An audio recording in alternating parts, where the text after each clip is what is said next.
Welcome back, everyone. Good to have you here on Dinar Intel Hub. Here is what I keep noticing. While a significant portion of the online dinar community continues cycling through familiar patterns, urgent posts, whispered claims about hidden banking screens, suggestions that appointments and redemption windows are moments away, there is a completely different story unfolding underneath all of that noise. And that quieter story may actually tell us far more about where things are genuinely heading than anything circulating inside private chat groups right now. So today we are going to talk about that. We're going to talk about Iraq's real economic movement, the banking reforms that deserve serious attention, the psychological dynamics that affect every long-term holder in this space, and why 2026 may be significant in ways that look nothing like what many online voices continue promising. Stay with me here because by the end of this video, I think you may walk away seeing this entire conversation differently. Now, if you have been following along with previous discussions here on the channel, you already know we have been tracking Iraq's gradual modernization process for a while. We have talked about the Central Bank of Iraq's ongoing efforts to improve financial compliance. We have discussed Iraq's oil revenue, its infrastructure challenges, and the international relationships that continue developing in the background. And I keep coming back to the same observation every time. The most important developments in this story are almost never the ones getting the most attention online. Right now, a new wave of online excitement has picked back up across various dinar communities. The language is familiar if you have been in this space for any length of time. Phrases like imminent notifications, special redemption access, insider banking confirmations, and limited appointment windows are once again circulating through social media groups and private forums. I understand why these posts spread so quickly. After years of waiting, people naturally want resolution. That emotional pull is completely human and completely understandable. But here is something I think every viewer needs to hear clearly today. Repetition is not evidence. Urgency alone is not confirmation. And excitement shared inside closed online groups, no matter how confidently it sounds, should never substitute for actual verifiable information. That does not mean the dinar story has no merit worth following. What it means is that separating emotional noise from genuine development is more important right now than it has ever been. So let us talk about what is actually happening inside Iraq, because that is where the real story lives. Iraq continues working through a financial modernization process that is documented, public, and frankly quite significant when you examine it carefully.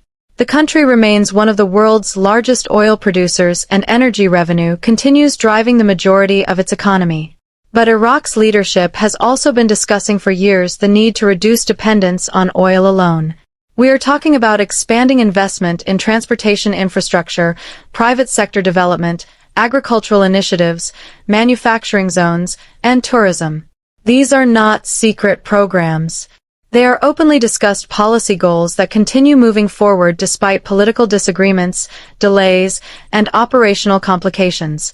Why does that matter for dinar holders? Because long-term currency stability is not created by dramatic overnight announcements.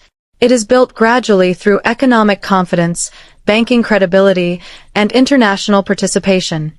Those are the foundations Iraq has been slowly trying to strengthen. And that structural work almost never makes headlines inside dinar groups because it is slower, more complicated, and far less emotionally satisfying than a good rumor about secret exchange appointments. One of the more significant ongoing developments involves Iraq's efforts to improve banking compliance and align itself more closely with international financial standards. Over the past several years, pressure from international financial organizations has pushed Iraq to tighten oversight on currency movement, strengthen anti-money laundering systems, modernize payment infrastructure, and improve transparency inside its banking sector. Now I know that sounds technical and maybe even a little dry compared to exciting redemption theories. But I want to be direct with you here. These reforms are actually some of the most consequential developments connected to Iraq's long-term financial future. Stronger banking systems attract foreign investment. They reduce corruption risks. They improve efficiency inside commercial operations, and they build trust with international financial institutions. And that trust matters because global markets respond to stability, regulatory credibility, and transparent systems far more than they respond to online speculation. The path Iraq appears to be following is a slower process of integration into modern international banking structures. That may not generate viral content every week, but serious economic observers are paying close attention to it in 2026. There is also something developing geopolitically that deserves honest discussion here. Iraq sits in a genuinely strategic geographic position connecting multiple important regions economically and politically. The country has been expanding conversations with neighboring partners around energy cooperation, transportation corridors, port development, and trade infrastructure. There are ongoing discussions about Iraq playing a meaningful role in connecting parts of the Middle East and Asia through physical and commercial networks. I think this is important context because countries that strengthen regional integration generally improve their economic resilience over time. More trade activity creates stronger demand for banking services, more developed financial systems, and broader international partnerships. None of that confirms anything about dramatic currency events happening behind closed doors. But it does point toward a country genuinely trying to improve its long-term economic positioning through practical real-world strategy, rather than through the dramatic financial miracles some voices online continue describing. And speaking of online narratives, one of the most consistent sources of confusion inside the dinar community involves a fundamental misunderstanding about how exchange rates actually work. I want to address this directly because it matters. Many people in online discussions treat currency revaluation as if governments can simply choose any exchange rate number they want overnight without consequences. That is not how currency systems operate in the real world. Exchange rates are connected to deeply complex economic frameworks involving trade balances, inflation control, central bank reserves, import and export dynamics, and international confidence. Iraq currently operates under a managed exchange framework where the Central Bank of Iraq plays a direct stabilizing role. That system exists precisely to prevent economic chaos across pricing, wages, business contracts, and consumer costs. A sudden dramatic shift at the levels frequently discussed in online communities would send enormous economic shockwaves through the country almost immediately. Economists and international financial institutions understand this, which is why they consistently focus on gradual reform rather than explosive overnight currency movements. The real story developing here may not be about instant wealth events at all. It may be about whether Iraq can build enough economic credibility over time to strengthen financial confidence in a sustainable and lasting way. Those are two very different stories, and knowing the difference matters enormously. Now I want to take a moment to talk about something that does not get enough honest attention in these spaces. And that is the psychological side of this entire conversation. Many people who hold Iraqi dinar have been carrying this investment for years. Some for more than a decade. During that time, they have moved through cycles of hope, anticipation, disappointment, renewed excitement, and frustration more times than they can probably count. That emotional weight is real. And it creates something important to understand. The longer someone has waited for a resolution, the more powerful emotional pressure becomes. And when emotional pressure is high, dramatic claims start sounding far more credible than they might otherwise. That vulnerability is exactly why certain voices in this space continue building excitement cycles rather than providing honest analysis. It is also why viewers need to develop a habit of separating emotional desire from factual assessment. Wanting a positive outcome is completely normal. Hoping for financial improvement after years of patience is understandable. But sustainable decision-making requires clarity, realistic expectations, and a willingness to examine evidence carefully even when a certain narrative feels more satisfying emotionally. The people who tend to protect themselves most effectively in uncertain financial environments are usually the calmest people in the room. Not the loudest. Not the most excited. The ones who remain grounded while everyone else is reacting. And right now, developing that kind of calm discipline may genuinely be one of the most valuable things anyone in this community can cultivate. There is also a serious warning that needs to be included in any honest conversation happening during high excitement periods like this one. And that is the reality of scam activity. Every time major rumors begin spreading through dinar communities, predatory operations tend to surface quickly. Fake exchange registration systems, paid appointment access offers, private insider group memberships, and urgent limited-time opportunity claims tend to multiply rapidly when emotional excitement peaks. Some of these operations use fear of missing out as a pressure tool. Others present themselves as having private connections to banking systems or confidential exchange processes that regular people cannot access alone. I want to be very direct here. Real financial institutions do not operate through anonymous social media messages, private internet chat rooms, or urgent payment requests. If anyone is asking for money, personal financial information, account details, or upfront fees connected to supposed redemption opportunities, that is a significant red flag. Protecting your finances means staying skeptical of anyone attempting to profit from emotional excitement surrounding speculative investments. Full stop. At the same time, and I want to be fair here, there is still a reasonable case for following Iraq's long-term economic development with genuine interest. The country has enormous natural resources. It occupies a strategically important geographic location. It has significant reconstruction potential after decades of conflict and instability.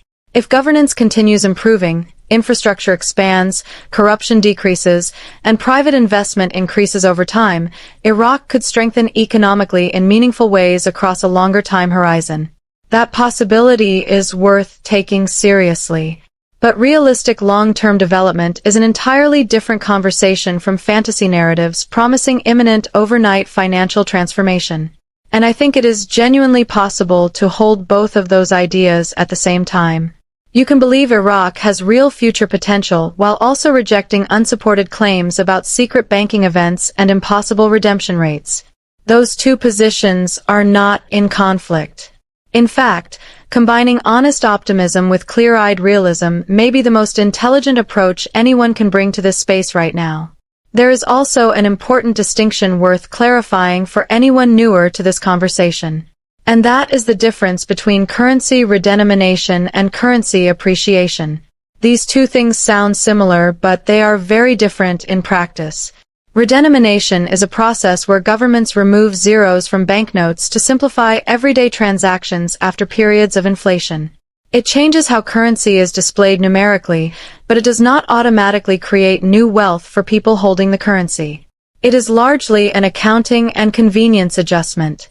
Iraq has discussed various financial modernization measures at different points over the years, and some of those discussions have been misinterpreted inside online communities as signals of dramatic appreciation coming soon. Understanding the difference between structural currency reform and genuine long-term appreciation is critically important for anyone trying to follow the story seriously and honestly.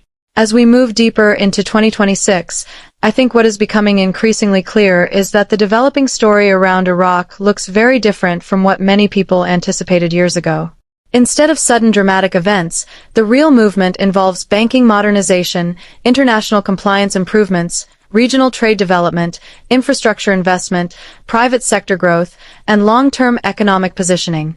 That story is slower, more complicated, and honestly less emotionally exciting than what floods social media timelines every few weeks. But it is also substantially more grounded in how real economic systems actually function over time. And there is actually something encouraging happening culturally inside dinar communities worth acknowledging. More people are beginning to ask harder questions. More viewers are requesting actual evidence rather than simply accepting anonymous confident claims at face value.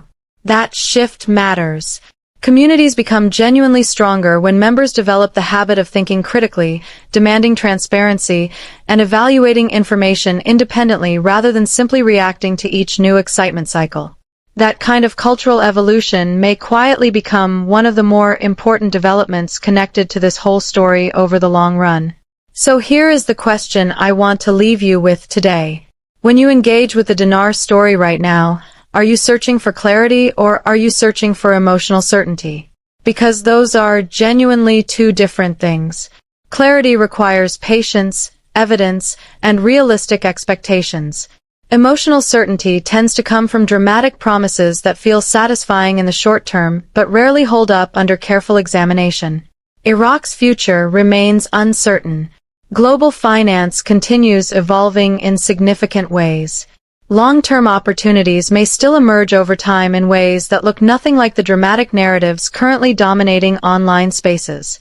But the strongest position you can hold right now is not blind belief, panic, or reactive excitement. It is calm, informed, realistic awareness. Because in an environment filled with noise, staying grounded is not a passive choice. It may actually be the most powerful financial advantage available to anyone paying careful attention right now. As always, let me know your thoughts below. I genuinely appreciate hearing from this community. And I will see you next time right here on Dinar Intel Hub.